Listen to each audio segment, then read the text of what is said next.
আমি এই জায়গাটা সুইচ সুইচ একটা হেডে অঙ্কটা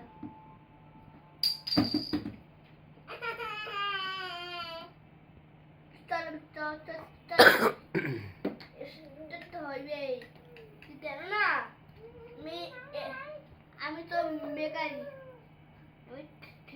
ঠিক করতে পারি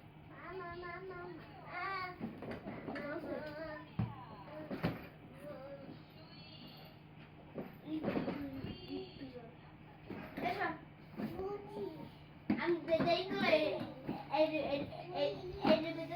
কি সমস্যা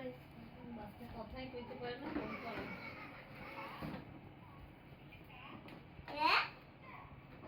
এর ভিতরে খুলে খুলে গেছে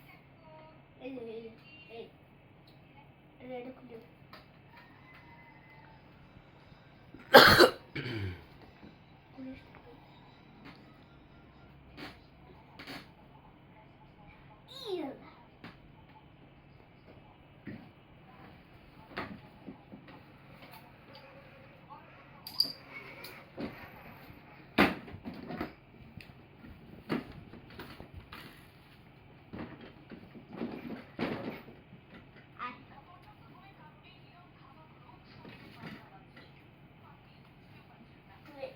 পর 3 দিন যদি সঠিকভাবে ঘুম না হয় তবে এই সব রোগ হবেই। জানেন